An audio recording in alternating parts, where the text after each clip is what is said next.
Bonjour tout le monde, j'espère que vous allez bien. Mon nom c'est Émilie Bournival, je suis étudiante en sciences humaines pour ma dernière session et aujourd'hui je vais vous parler de la prostitution. La prostitution, c'est un sujet qui peut être sensible et à la fois controversé, qu'on entend peu parler, mais qui est la réalité de plusieurs femmes. Pour ma part, je m'appelle Nora, puis je suis aussi étudiante en sciences humaines pour ma dernière session. Puis aujourd'hui, je vais vous parler du dark web, une partie d'Internet qui est souvent moins connue, voire taboue. Donc aujourd'hui, dans mon segment, je vais décortiquer ça avec vous, puis explorer les différentes sphères du dark web pour mieux démystifier tout cela. Donc, on a aussi un invité sur notre podcast qui s'appelle Cédric Bournival, qui est en fait mon frère. On a décidé de prendre un homme qui va venir répondre à une ou deux questions à la fin de chaque segment. Donc, en tout, notre balado comprend 4 segments. Donc, ça fait en sorte qu'il va répondre à environ 8 questions.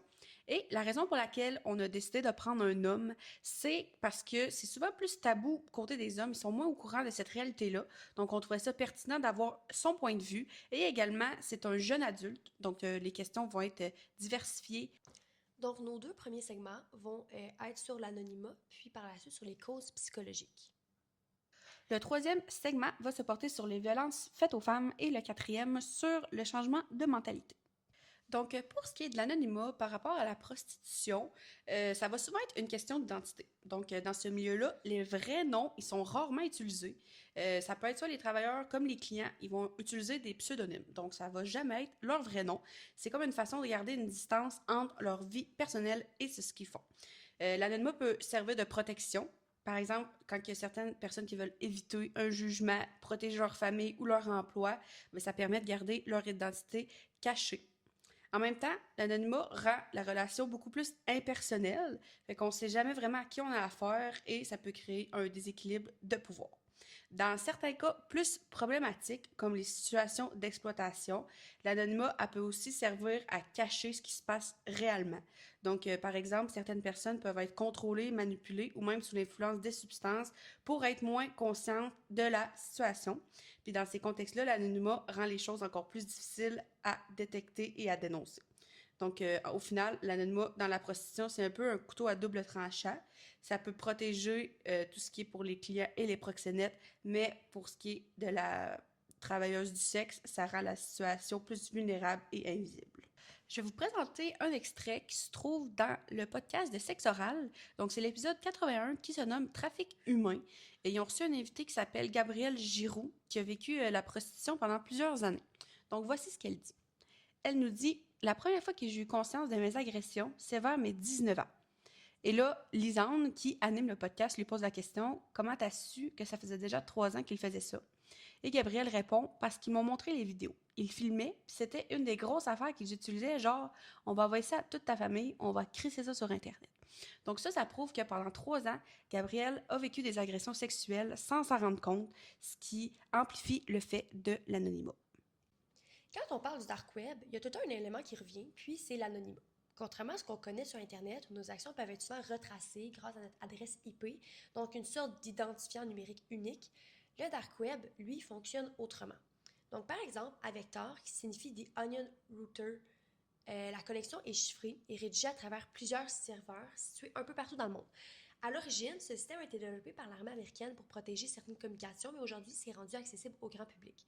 Concrètement, ça fait en sorte que notre adresse IP change constamment. Donc, c'est comme si on passait d'un pays à un autre en quelques secondes, puis ça rend très difficile, voire impossible de retracer un utilisateur. Et cet anonymat a des impacts importants sur le comportement. Quand les gens savent qu'ils ne peuvent pas être facilement identifiés, ils ressentent moins de contraintes, un peu comme s'ils étaient dans une sorte de jungle, sans règles claires. Ça peut amener certaines personnes à dépasser leurs normes sociales, les normes sociales, parce qu'ils ont l'impression qu'il n'y aura aucune conséquence. Maintenant, je vais poser 2 questions à notre invité sur le sujet qu'on vient d'aborder pour voir s'il a bien compris le contenu. Avant qu'on explique, est-ce que tu savais comment accéder au dark web et si oui, comment? Je l'ai déjà vu. J'ai déjà un de mes amis qui l'a fait devant moi. Puis je sais que c'était pas aussi simple que l'écrire sur Google. Mais personnellement, je ne saurais pas comment. Non. D'accord. Puis justement, qu'est-ce que tu penses qu'on peut y retrouver? Absolument tout. Des armes, de la prostitution, des identités, des morceaux d'humains, à peu près tout ce que tu peux imaginer que tu penses que tu peux acheter, il va l'avoir sur le dark web. Là. Effectivement. Pour le segment 2, donc on se rappelle, ce sont les causes psychologiques. Tout ce qui est en lien avec la prostitution, c'est souvent les familles dysfonctionnelles. Donc on parle d'un milieu où il peut manquer de choses essentielles comme la stabilité, la sécurité ou même le soutien émotionnel. Ça peut être des environnements où est-ce qu'il y a beaucoup de conflits, de la négligence ou même de la violence. Et dans certains cas, les besoins de base, autant que ce soit émotionnel que physique, ils ne sont pas comblés. Donc en grandissant dans ce type de milieu-là, une personne peut développer différents traumatismes. Puis en fait, ces traumatismes-là, ils ne disparaissent pas avec le temps et ils peuvent suivre la personne jusqu'à l'âge adulte et influencer sa façon de penser, de ressentir et même d'agir. Donc, par exemple, quelqu'un qui n'a pas reçu beaucoup d'attention ou d'affection peut se développer un grand besoin de validation. Ça peut faire en sorte qu'elle cherche à se sentir reconnue ou importante à travers ses relations, même si ces relations-là, ils ne sont pas toujours saines. Il y a aussi des pièges dans la vulnérabilité qui peuvent se développer.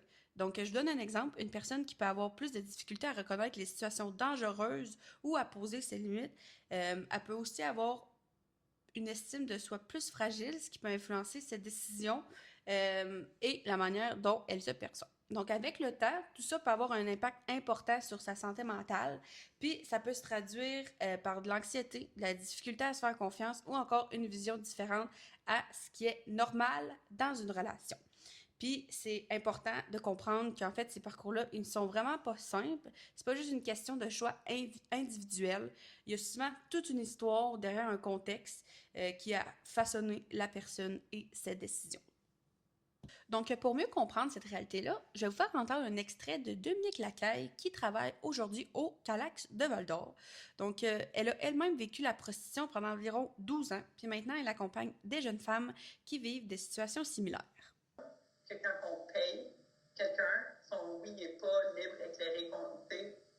Tu ne peux pas dire oui, être payé quand tu es en survie, puis t'attendre que tu ne vis pas de violence. La personne a elle a tout le pouvoir, puis c'est ça qui. Un acheteur de sexe, c'est ça qu'il veut. Il veut le pouvoir. Ouais.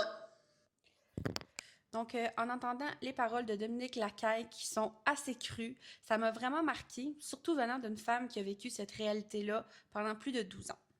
Je vais ensuite poser une question à Cédric sur les connaissances du contenu qu'on vient d'aborder. Combien tu penses qu'une prostituée se fait d'argent par mois? Je pense pas que c'est beaucoup. Là. D'après moi, ça doit se faire 500$, 1000$ par mois. Oui, souvent on pense que c'est beaucoup d'argent, mais en fait, c'est 147 $ en moyenne qu'une prostituée va se faire d'argent par mois, ce qui n'est pas assez pour avoir un logement, de la nourriture, etc. Tabarnak. Donc, pour le dark web, il y a certains facteurs qui peuvent expliquer pourquoi des individus vont développer des comportements illégaux et parfois être même attirés par ce milieu, comme le dark web. Un des principaux, c'est le contrôle de soi. Par exemple, quelqu'un qui, plus jeune, n'a pas vraiment eu de limite ou de conséquences dans ses actions peut, à l'âge adulte, avoir des difficultés à se retenir ou à réfléchir avant d'agir. Donc ça, c'est souvent là, avec l'éducation, avec les parents, entre autres. Donc concrètement, ça peut être quelqu'un qui agit sur un coup de tête, sans penser aux impacts, parce qu'il n'a jamais vraiment appris à le faire. Ensuite, il y a aussi la curiosité déviante. Donc c'est cette envie d'aller voir ce qui est interdit ou risqué. Par exemple, ça peut être quelqu'un qui veut tester des drogues, regarder des contenus choquants ou simplement explorer des choses illégales par curiosité. Par exemple, tout simplement pour voir comment ça fonctionne. Avec le temps, ce genre de comportement peut devenir plus intense et certaines personnes vont même aller encore plus loin en s'intéressant au marché clandestin ou avec des activités comme le proxénétisme. On peut aussi faire un lien avec certains traits antisociaux où des individus vont manipuler ou tromper les autres sans trop se soucier des règles, surtout si ça leur apporte de l'argent ou un certain plaisir. Je vais encore poser une question à notre invité. Est-ce que tu penses que les gens ont l'impression qu'il y a moins de conséquences sur Internet? Clairement, c'est sûr que oui. Tu te caches derrière ton écran puis tu as l'impression qu'il n'y a pas de conséquences, vu que tu n'es pas devant la personne. La cyberintimidation et l'intimidation, selon le monde, c'est pas la même chose. Fait que c'est sûr qu'il y a beaucoup de personnes qui pensent qu'ils sont invincibles, cachés dans leur salon. Donc, pour notre troisième segment, qui est les violences faites aux femmes, en ce qui concerne la prostitution, on peut avoir des impacts psychologiques tels que physiques. Donc, au niveau psychologique, il peut avoir beaucoup de conséquences. Par exemple, certaines personnes peuvent vivre du stress constant, des réactions liées au traumatisme, comme j'ai parlé tantôt. Le fait de se trouver dans des situations répétitives où il y a peu de contrôle peut affecter l'estime de soi et la façon de voir les relations. Certaines personnes vont aussi développer une forme de détachement. Donc, c'est comme un mécanisme de protection pour ne pas ressentir ce qu'elles vivent, mais à long terme, ça peut rendre plus difficile de se connecter aux autres ou de construire des relations saines. Au niveau physique, il peut y avoir des impacts importants, notamment la violence. Donc, ça peut être une violence dans les relations, de la part des clients ou d'autres formes d'agression sexuelle. Dans certains cas, il peut y avoir un climat où la personne se retrouve plus vulnérable à ce type de situation. Un autre élément important, c'est la banalisation. Donc, à force de vivre certaines choses de façon répétée, bien, ça peut devenir normal, malheureusement, même si ça ne devrait pas l'être. Les limites, ils peuvent devenir floues, ce qui semble inacceptable au départ, mais peut finir complètement par être toléré. Il y a aussi la question que la femme est perçue comme un objet plus que comme une personne. Je te donne un exemple. Un homme qui va avoir 18 ans, c'est sa fête, on veut célébrer. Son père, il va l'amener à un bar de danseuse, par exemple, pour célébrer l'occasion, va y payer une danse, etc. Mais personne pense à la réalité de la femme. Personne pense aux conséquences qu'il va avoir sur elle, les impacts, etc. Donc, je trouve que c'est vraiment plus important de faire attention à ce genre de gestes-là.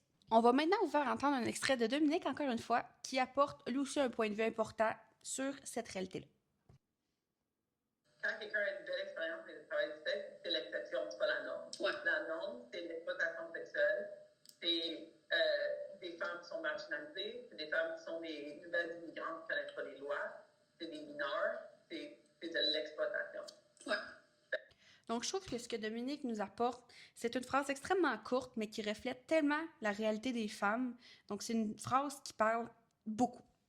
Je vais ensuite poser 2 questions à mon frère qui, selon moi, vont également vous choquer. À ton avis, quel est l'âge moyen des femmes lorsqu'elles commencent la prostitution? Je pense que c'est plus tôt qu'on le pense. Moi, je dirais autour de 14-15 ans. 14 ans, ouais, bonne réponse. Selon toi, est-ce que ton échelle salariale fonctionne de la même manière que pour une prostituée? Non, moi, mon échelle salariale fonctionne avec mon expérience, puis je pense que celle d'une prostituée fonctionne par rapport au service qu'elle donne. Fait que plus qu'elle est bonne, puis plus qu'elle donne de services, plus que son salaire va augmenter, ou il augmente juste pas pantoute. Ben, en fait, comment ça fonctionne, c'est surtout selon l'âge. Donc, plus tu es jeune, plus tu fais de l'argent. Plus tu vieillis, moins tu fais de l'argent. Ça y va vraiment selon l'âge. Avec le développement des technologies, on voit apparaître des nouvelles formes de criminalité, notamment l'exploitation sexuelle en ligne, qui touchent particulièrement les femmes et les jeunes filles. Au Canada, des organismes comme le Centre canadien de protection de l'enfance ont signalé des milliers de cas. Par exemple, 9000 signalements juste en 2013. Puis, ce type de situation constitue une atteinte grave à l'intégrité des victimes, autant sur le plan psychologique que physique. Une des raisons pour lesquelles ces pratiques sont facilitées, c'est l'utilisation de la crypto-monnaie. Des monnaies comme le Bitcoin rendent les transactions plus difficiles à retracer, puis ça va favoriser le marché clandestin. D'ailleurs, comme on le voit dans l'épisode 245 du podcast Sexe oral, dans l'épisode du Dark Web, l'invité nous explique que, par exemple, une jeune fille qui va être exploitée à son jeune âge, puis que ça va finalement atterrir sur le Dark Web, sans le vouloir, là, puis avec des guillemets, elle va devenir vraiment comme une espèce de porn star du web clandestin. Puis là, des années plus tard, peut-être que les utilisateurs vont être sur des forums, puis vont se poser la question, elle est rendue où cette jeune fille, etc. Puis là, ils sont capables de savoir, elle est à telle université, elle habite à tel endroit. Donc ça, là, c'est vraiment, ça prouve que c'est vraiment un réel danger pour sa vie privée et sa sécurité. Donc c'est ça. Puis c'est une forme de violence qui dépasse largement les écrans, puis ça peut avoir des impacts là, qui sont durables. Donc, on va maintenant vous présenter 2 extraits de chansons qui sont par rapport à notre sujet. Donc, pour ma part, je vais vous présenter L'hymne des femmes de Mathilde qui est sortie en 2021. Mathilde, c'est une chansonnière féministe qui persiste à défendre le droit de la femme ainsi que la beauté. Donc, les paroles vont comme suit. Acheté, vendu, violé, mais c'est pas grave, c'est juste une femme. C'est juste une femme à bafouer, juste une femme à désespérer. Pour ma part, je vais vous parler de la chanson Juste une femme de Anne Sylvestre qui a été sortie en 2013. Donc, cette chanson dénonce la banalisation des violences faites aux femmes. Puis, même si la chanteuse a plus de 70 ans, elle reste engagée et continue de dire ce qu'elle pense avec force et simplicité. Donc, les paroles vont comme suit. Mais c'est pas grave, c'est juste une femme à saloper, c'est juste une femme à dévaluer, c'est juste une femme à humilier, juste une femme à dilapider. Donc, ces deux chansons sont tout de même, je dirais pas récentes, mais elle de Mathilde est encore plus récente, mais pareil, ça prouve que c'est une réalité qui continue dans le temps, justement, les violences faites aux femmes. Donc, c'est toujours une réalité qui est contemporaine. Pour le quatrième segment, qui se trouve être les changements de mentalité, en ce qui concerne la prostitution, certaines personnes pensent que c'est un choix facile ou que ça permet automatiquement de faire beaucoup d'argent. Mais la réalité, c'est que c'est vraiment pas simple comme ça, puis les situations sont très différentes d'une personne à l'autre. Je vous donne un exemple. Hélène Boudreau, que certains connaissent, c'est une travailleuse du sexe qui a énormément d'argent et qui le montre. Donc, plein de voyages, des belles voitures, une belle maison, mais ces réalités-là, ils sont extrêmement rares. Les personnes qui prônent ça, qui mettent ça sur les réseaux sociaux, sont payées par OnlyFans pour en faire de la publicité. Il y a aussi au niveau juridique que ça devient encore plus compliqué. Donc, dans plusieurs cas, il faut des preuves extrêmement difficiles, voire presque impossibles à obtenir. Donc, même si une personne dit la vérité, ça peut être difficile à prouver devant la justice, qui rend la dénonciation plus rare et complexe. Donc, au niveau juridique, croire les femmes davantage serait quelque chose de très avantageux pour celles-ci. Je vais vous donner un exemple de, encore une fois, sexe oral, donc encore une fois, l'épisode 81, où est-ce que Gabriel Giroux nous dit « Moi seul, c'était pas correct, c'était pas assez. Il a fallu qu'il y en ait 17 qui portent plainte. À la fin de la sentence, on était juste 5 qui restaient dans le dossier. Ça, c'est à quel point qu'on s'est fait ramasser par le système judiciaire. C'est pour ça que la plupart des plaintes d'agression sexuelle finissent par tomber, parce que souvent, le processus judiciaire est fucking long, comme mon processus judiciaire à moi a commencé en 2016 et il s'est terminé en 2021. Je vais ensuite poser encore une fois une question à mon frère sur le sujet. Est-ce que tu sais c'est quoi le CALAX? Non, pas du tout. Ça a comme définition le Centre d'aide et de lutte contre les agressions à caractère sexuel. Donc, il y en a un petit peu partout au travers le Québec. Puis c'est vraiment un organisme communautaire autonome et féministe qui va aider les femmes à sortir de la prostitution. Donc, le changement de mentalité a même un lien avec le dark web parce que, entre autres, sur certains forums en ligne, des personnes qui partagent les mêmes fantasmes ou comportements peuvent se regrouper. Par exemple, le fantasme pour les personnes mineures. Donc, le fait d'être entouré de gens qui pensent comme eux peut contribuer à normaliser ces idées, même si elles sont illégales et nuisibles. Donc, avec le temps, ça peut réduire leur perception de la gravité et renforcer leur comportement. Donc, dans le fond, ils ne comprennent pas que c'est pas correct, puis finalement, tout ça devient banalisé. Par contre, il existe des ressources d'aide, donc entre autres, Ça suffit, qui est un service là, d'appel en ligne, c'est des services de soutien pour réduire la souffrance émotionnelle liée aux fantasmes sexuels envers les personnes mineures. Puis aussi, il y a cyberaide.ca qui permet de signaler les cas d'exploitation sexuelle d'enfants en ligne. Donc, dans les plus gros mois, là, c'est plus de 4000 signalements, ce qui est vraiment là, déconcertant, c'est énorme. Malgré ces efforts, il y a certaines limites. Donc, même lorsque les autorités retirent du contenu, ça peut apparaître ailleurs très rapidement. Donc, les réseaux s'adaptent constamment, puis ça rend la lutte plus complexe. Donc, même s'il existe des solutions, on voit que c'est un enjeu complexe qui demande à la fois des préventions, des soutiens et des interventions continues. Puis aussi, pour notre part, on trouvait que aussi s'éduquer sur le sujet peut aussi contribuer à aider. Donc, aussi en passant, les deux, le ça suffit, là, cette solution-là me vient de Alexia Fex, une criminologue de Montréal, qui m'en a parlé puis qui a réussi justement à plus m'éduquer au niveau des solutions. Finalement, je vais demander à Cédric qu'est-ce qu'il en a appris du web clandestin, de la prostitution. Donc, justement, qu'est-ce qu'il en retire, puis ses impressions sur le podcast. Qu'est-ce que tu as appris? Quelles ont été tes impressions? Et est-ce que tu penses qu'il serait important de plus sensibiliser la population? J'ai appris que c'était beaucoup plus accessible qu'on le pense. Même si c'est le dark web ou la prostitution, c'est pas mal plus accessible. Mes impressions, c'est que c'est beaucoup trop tabou dans notre société en ce moment. On a beaucoup de croyances qui sont pas du tout vraies. Puis c'est ça qui fait en sorte que oui, il faudrait sensibiliser pas mal plus les personnes à propos de ça parce que beaucoup de personnes pensent, par exemple, qu'une prostituée va se faire énormément d'argent puis que c'est extrêmement facile, tandis qu'elle se fait droguer puis qu'elle se fait donner le strict minimum. Fait que oui, il faudrait plus sensibiliser. Donc, moi et Nora, on vous remercie grandement de votre écoute. On espère que vous avez apprécié et que vous avez appris certaines choses. Bonne journée!